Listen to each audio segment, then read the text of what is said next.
भारत माता की, भारत माता की, भारत माता की। छत्तीसगढ़ महतारी की, छत्तीसगढ़ महतारी की, मां बिमलेश्वरी की, मां बिमलेश्वरी की जय जोहार। मंच पर उपस्थित भारतीय जनता पार्टी के वरिष्ठ नेता और छत्तीसगढ़ शासन के डिप्टी सीएम श्री विजय शर्मा जी, मंत्री छत्तीसगढ़ शासन श्री लखन देवांगन जी, राजेश मुड़त जी, पूर्व सांसद श्री अभिषेक सिंह जी, प्रदीप गांधी जी, श्री अशोक शर्मा जी, लोकसभा के प्रभारी श्री नारायण चंदेल जी, लोकसभा के संयोजक श्री मधुसूदन यादव जी, भारतीय जनता पार्टी के जिला पंचायत की अध्यक्ष श्रीमती गीता साहू जी और लोकप्रिय प्रत्याशी श्री संतोष पांडे जी और उपस्थित भारतीय जनता पार्टी के सभी पदाधिकारीगण, उपस्थित बहनों और भाइयों, आज मुझे छत्तीसगढ़ की इस प्रतिष्ठित राजनांदगांव से छत्तीसगढ़ की जनता का आह्वान करने का अवसर प्राप्त हो रहा है। बहनों और भाइयों, आज जब प्रातः में लखनऊ से रायपुर के लिए प्रस्थान कर रहा था तो कुछ पत्रकारों ने मुझसे पूछा कि आज आप छत्तीसगढ़ जा रहे हैं, क्या कहना चाहते हैं? मैंने कहा भाई छत्तीसगढ़िया और सबसे बढ़िया।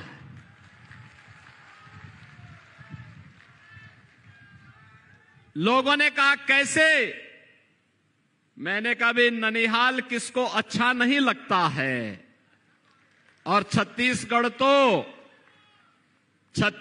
तो हमारे आराध्य प्रभु श्री राम का ननिहाल है, माता कौशल्या का मायका है।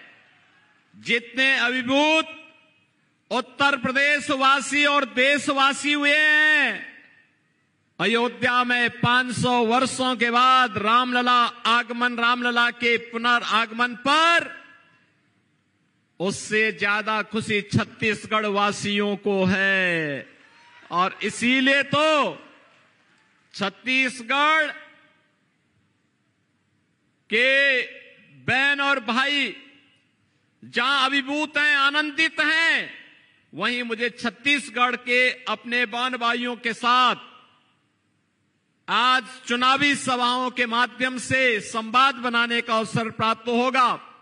तो स्वाभाविक रूप से जो प्रभु के आगमन पर अभिभूत हो, आनंदित हो, उनसे बढ़िया दूसरा तो नहीं होगा।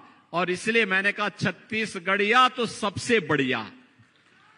बहनों और भाइयों, छत्तीसगढ़ अपनी पहचान आज से नहीं, हजारों वर्षों से अपनी इस विरासत का संरक्षण करती आ रही है।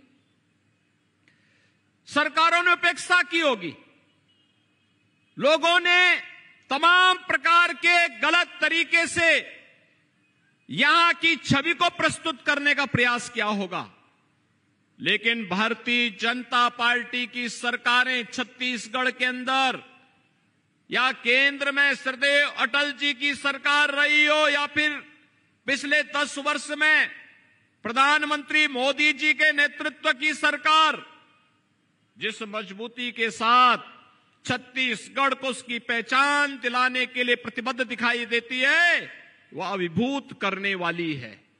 और इसलिए बहनों और भाइयों, आज हम सब आपके पास आए हैं आपसे कहने के लिए, आपने देखा होगा जो काम अयोध्या में हुआ है, प्रभु रामलला 500 वर्षों का इंतजार समाप्त करके फिर से अयोध्या में उनका आगमन हुआ है। क्या ये काम कांग्रेस के लोग कर पाते क्या? क्या ये काम कांग्रेस के लोग कर पाते क्या? देखो, जब भगवान राम को 14 वर्ष का वनवास हुआ था तो उन्होंने उस समय भी उस कालखंड का उपयोग भी कहां किया? सबसे पहले जब अपने स्वयं के अयोध्या से उनको वन के लिए जाना पड़ा तो उन्होंने इसी छत्तीसगढ़ की तरफ रुख किया, क्योंकि ननिहाल नजदीक था। और पहले चित्रकूट आए और फिर ही दंडकारण्य होते हुए पंचवटी की तरफ गए। और उस समय भी उनके सामने चुनौती थी, और चुनौती यही थी कि उस समय भी रावण के कुछ राक्षस उस समय इस पूरे क्षेत्र को, यहां के ऋषि मुनि और ज्ञान और आराधना में रत, उस समय की साधना में रत ऋषि मुनियों को परेशान करते थे, वहां के सभ्य समाज को प्रताड़ित करते थे। उनकी सुरक्षा का दायित्व उस कालखंड में हजारों वर्ष पहले प्रभु राम ने अपने कंधे में ली थी कि नहीं, निस्सरहीन करो मही का संकल्प लेकर के उन्होंने इसी धरती पर इसको राक्षस विहीन करने का जो संकल्प लिया, उसी का परिणाम था कि लंका के राजा रावण को भी अंततः अपनी पूरी खानदान के साथ दूसरे लोक के लिए प्रस्थान करना पड़ा था। बहनों और भाइयों, प्रभु राम की इस महिमा की भूमि छत्तीसगढ़ में आकर के कौन लोग अभिभूत नहीं होंगे? जब रायपुर में भगवान राम का मंदिर बन रहा था, डॉक्टर रमन सिंह जी उस समय यहां के मुख्यमंत्री थे। उस समय उन्होंने कहा था, मंदिर बनाते समय कहा कि अयोध्या में अभी नहीं बन पाया, लेकिन हम पहले छत्तीसगढ़ में बना रहे हैं भगवान राम का मंदिर। तो मैंने कहा, पहले तो ननिहाल में ही बालक आता है, जब अयोध्या पे छत्तीसगढ़ में रामलला आ जाएंगे तो अयोध्या में भी अब मंदिर बनने से कोई रोक नहीं पाएगा। बहनों और भाइयों, अगर अयोध्या में रामलला का प्रकटीकरण हुआ है, फिर से रामलला 500 वर्षों का इंतजार समाप्त करते हुए आए हैं, तो यह मोदी जी के कारण, प्रधानमंत्री मोदी जी के कारण। कांग्रेस के लोग तो क्या कहते थे? कहते थे राम हुए ही नहीं। कांग्रेस के लोग क्या कहते थे? राम हुए ही नहीं। जब राम हुए ही नहीं तो गांधी जी क्या कहते थे? हे राम। अंत में उन्होंने कहा था, रघुपति राघव राजा राम। गांधी जी के नाम पे जिन लोगों ने जीवन भर सत्ता की, सत्ता आती आई, वे लोग राम के अस्तित्व पर प्रश्न खड़ा कर रहे हैं। बहनों और भाइयों, ये केवल राम के अस्तित्व पर प्रश्न खड़ा करने की कुप्रवृत्ति नहीं, यह भारत के अस्तित्व पर प्रश्न खड़ा करने का कांग्रेस का कुत्सित चेष्टा थी। और यही कारण था, कांग्रेस ने छत्तीसगढ़ को जब अवसर मिला, पूरी तरह लूटने का कोई अवसर वे लोग चूके नहीं, कोई अवसर चूके नहीं। भारतीय जनता पार्टी की सरकारों ने, चाहे वह डॉक्टर रमन सिंह की छत्तीसगढ़ की सरकार रही हो, चाहे वह वर्तमान में श्री विष्णुदेव साय के नेतृत्व की सरकार हो, इन लोगों ने यहां के गरीबों के लिए, पिछड़ों के लिए, वनवासियों, आदिवासियों के लिए, उनके उत्थान के लिए प्रधानमंत्री मोदी जी के नेतृत्व में और श्रद्धेय अटल जी के नेतृत्व में जो योजनाएं बनाई थी, कांग्रेस ने अपने 5 वर्ष के कुशासन में ही उन्हें पूरी तरह समाप्त करने का प्रयास किया, पूरी तरह समाप्त करने का प्रयास किया। और मुझे तो बताया गया किस प्रतिष्ठित सीट पर कांग्रेस ने यहां के पूर्व मुख्यमंत्री को श्री भूपेश बघेल को ही अपना प्रत्याशी बनाकर के उतारा है।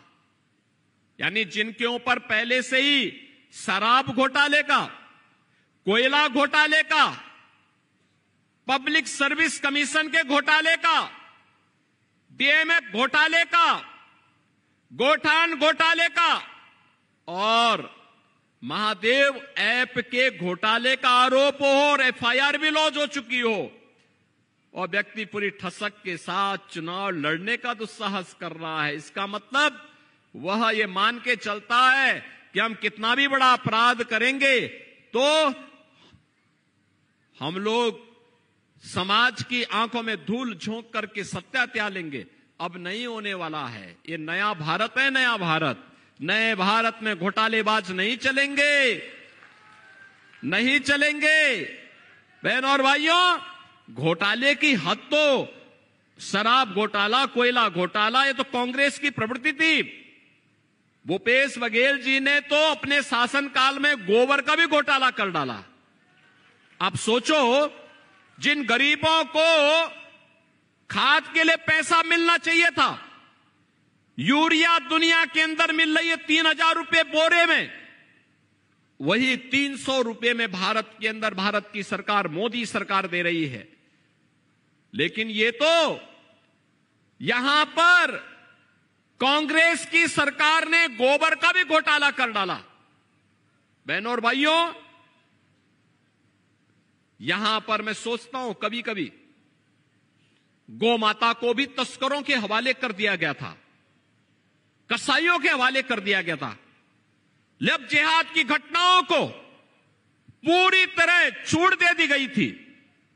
एक सामान्य भुवनेश्वर साहू के साथ किस प्रकार की घटनाएं घटित हुई थी, उसके पिता ईश्वर साहू, छत्तीसगढ़ की जनता का मैं अभिनंदन करूंगा कि उन्हें विधायक बना करके लोगों ने भुवनेश्वर साहू को सच्ची श्रद्धांजलि अर्पित की। क्योंकि भुवनेश्वर साहू की एक ही गलती थी, उसने लब जिहाद का विरोध किया था, कांग्रेस सरकार की तुष्टीकरण की नीति का विरोध किया था और उस शख्स से लड़ते लड़ते अपने आप को बलिदान कर दिया था। बहनों और भाइयों, यहां की जनता जनार्दन ने स्वर्गीय भुवनेश्वर साहू को श्रद्धांजलि अर्पित करते हुए उनके पिता ईश्वर साहू को विधायक बना करके उनकी स्मृतियों को जीवंत बनाने का काम किया है। बहनों और भाइयों, एक कांग्रेस घोटाले का नाम है, एक कांग्रेस आतंकवाद का नाम है, एक कांग्रेस नक्सलवाद का नाम है। जिस उम्र में युवाओं के हाथ में टैबलेट होना चाहिए, अच्छी पुस्तक होनी चाहिए, दुनिया को आगे बढ़ाने का जज्बा होना चाहिए, एक कांग्रेस ने उस उम्र के इन बच्चों के हाथों में तमंचे पकड़ा दिए और तमंचे पकड़ा करके भारत के खिलाफ ही उन्हें लड़ने के लिए नक्सलवाद के नाम पर, आतंकवाद के नाम पर, उग्रवाद के नाम पर उकसाने का कार्य किया। बहनों और भाइयों, अब ये देश मोदी जी के नेतृत्व में कार्य कर रहा है और आपने 10 वर्ष में बदलते हुए भारत को देखा होगा, बदलते हुए भारत को देखा होगा। 10 वर्ष में क्या ये कभी हुआ, ये कभी हो पाया देश के अंदर? बहनों और भाइयों, छत्तीसगढ़ की डॉक्टर रमन सिंह जी के नेतृत्व की पहली सरकार थी जिन्होंने 1 रुपए किलो चावल यहां के गरीबों को, यहां के आदिवासी वनवासियों को देना प्रारंभ किया था। और मोदी जी के नेतृत्व की सरकार पिछले 4 वर्ष में 80 करोड़ भारतीयों को फ्री में राशन की सुविधा का लाभ प्रदान कर रही है। कांग्रेस की सरकार के समय गरीब भूखों मरता था, भूखों मरता था, किसान आत्महत्या करता था, नौजवान पलायन करता था, महिलाओं के सामने अपनी सुरक्षा का संकट था। मोदी जी के नेतृत्व में 80 करोड़ गरीबों को फ्री में राशन की सुविधा का लाभ, 60 करोड़ गरीबों को 5 लाख रुपए की स्वास्थ्य बीमा का, आयुष्मान भारत का कवर हर वर्ष 5 लाख रुपए की। यही नहीं, 50 करोड़ गरीबों के लिए जनधन अकाउंट खोल दिए गए। जो पैसा कमीशन खोरी का कांग्रेसियों की प्रवृत्ति का हिस्सा था, मोदी जी ने जनधन अकाउंट खोल करके उसको पूरी तरह उस पर रोक लगाने का काम किया। बहनों और भाइयों, 12 करोड़ अन्नदाता किसानों को प्रधानमंत्री किसान सम्मान निधि का लाभ, 12 करोड़ गरीबों के घर में शौचालय का निर्माण, 10 करोड़ महिला स्वयंसेवी समूहों को आर्थिक स्वावलंबन के मार्ग पर अग्रसर करने का कार्य। बहनों और भाइयों, 10 करोड़ गरीबों के घर में उज्ज्वला योजना का रसोई गैस का सिलेंडर भी पहुंचा दिया गया। 4 करोड़ गरीबों के मकान मोदी जी के नेतृत्व में देश में बने। उत्तर प्रदेश ने 56 लाख गरीबों के मकान बनाए, लेकिन भूपेश बघेल की सरकार ने 18 लाख गरीबों को छत्तीसगढ़ के अंदर मकान से वंचित किया था, क्योंकि मोदी जी पैसा देना चाहते थे, लेकिन भूपेश बघेल उसको लेना नहीं चाहते थे। इन गरीबों को मकान न मिले, इसका दोष भी अगर किसी के ऊपर है तो कांग्रेस की सरकार के ऊपर है। 2.5 करोड़ गरीबों के घर में बिजली पहुंचाने का काम हुआ, हर घर नल की योजना लागू हुई। बहनों और भाइयों, ये सभी कार्य मोदी जी के नेतृत्व में एक नए भारत का दर्शन, कश्मीर में आतंकवाद की ताबूत पर अंतिम कील ठोकने का काम हुआ, धारा 370 समाप्त हुई, तो 3 तलाक की कुप्रथा को भी सदैव के लिए समाप्त किया गया। और आज इसीलिए भारतीय जनता पार्टी आपके पास आई है कहने के लिए कि यहां के गरीब किसानों से धान को अतिरिक्त बोनस देकर के खरीदने की परंपरा को जो डॉक्टर रमन सिंह जी ने तय किया था, उस परंपरा को कांग्रेस सरकार ने बाधित किया। श्री विष्णुदेव साय के नेतृत्व की भारतीय जनता पार्टी की सरकार ने फिर से उसको जीवित करके यहां के अन्नदाता किसानों को फिर से आर्थिक रूप से संबल देने का काम किया। 18 लाख गरीबों को मकान देने जा रही है भारतीय जनता पार्टी की सरकार। और बहनों और भाइयों, मोदी जी ने तो कहा है जो 80 करोड़ गरीबों को हम राशन दे रहे हैं, अगले 5 वर्ष तक हम निरंतर जारी रखेंगे। मोदी जी ने यह भी कहा है 3 करोड़ गरीबों को अन्य मकान देंगे। मोदी जी ने यह भी कहा है कि जितनी भी गरीबों के लिए योजनाएं हैं, इसमें और तेजी के साथ हम आगे बढ़ने का काम करेंगे।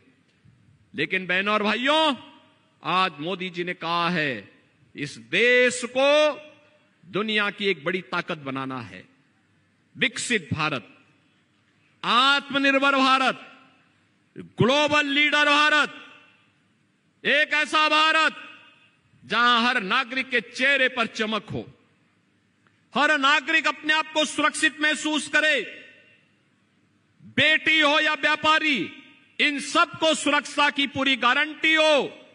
और यह कार्य केवल और केवल भारतीय जनता पार्टी दे सकती है। बहनों और भाइयों, आपकी आस्था का सम्मान भी केवल और केवल भारतीय जनता पार्टी कर सकती है। मैं पूछना चाहता हूं, क्या कांग्रेस के लोग फ्री में राशन दे पाते? क्या कांग्रेस के लोग अयोध्या में राम मंदिर का निर्माण कर पाते? क्या कांग्रेस के लोग नक्सलवाद की समस्या का समाधान कर पाते? क्या कांग्रेस के लोगों के द्वारा बेटी और व्यापारी को सुरक्षा प्रदान करने का प्रयास हो सकता है? कभी नहीं हो सकता है। ये कांग्रेस तो समस्या का नाम है, ये समस्या देती है। भारतीय जनता पार्टी समाधान का नाम है, और भारतीय जनता पार्टी के इसी समाधान को लेकर के आज हम सब आपके पास आए हैं कि मोदी जी को आपने 2 कार्यकाल दिए हैं, तीसरा कार्यकाल भी सौंपिए। बहनों भाइयों, अभी देश के अंदर चुनाव हुए हैं, 102 लोकसभा सीटों पर चुनाव हुए हैं। पूरे देश के अंदर एक ही लहर है, एक ही आवाज है, और वह आवाज है कि फिर एक बार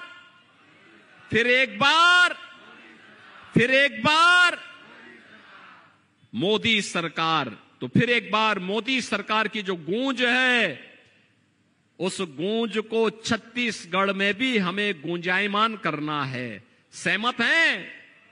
सहमत हैं? सभी सहमत हैं? पीछे तक मुझे बताओ, थोड़ा हाथ खड़ा करके, सभी लोग सहमत हैं? सभी लोग सहमत हैं? भारतीय जनता पार्टी ने मोदी जी के प्रतिनिधि के रूप में इस राजनांदगांव में श्री संतोष पांडे को फिर अपना प्रत्याशी बनाकर के उतारा है। सभी लोग सहमत हैं ना? 26 को चुनाव होने हैं और बहनों और भाइयों, 26 के चुनाव में आप सबको संतोष पांडे और मोदी जी का प्रतिनिधि बनकर के घर घर जाना होगा। सहमत है ना? सहमत है? जाएंगे, विजयी बना के लाएंगे। जो लोग जातिवाद के नाम पर और अन्य तमाम वाद के आधार पर यहां बांटना चाहते हैं, उनको दरकिनार करेंगे। सभी लोग सहमत हैं? सभी लोग सहमत हैं? कमल चुनाव चिन्ह पर विजयी बना के भेजेंगे। बहनों और भाइयों, आप सबसे मेरी अपील है, किसी संतोष पांडे जी को कमल चुनाव चिन्ह पर भारी बहुमत से विजयी बनाने का आप कार्य करेंगे। आप सब मेरे साथ बोलेंगे, भारत माता की, भारत माता की, भारत माता की।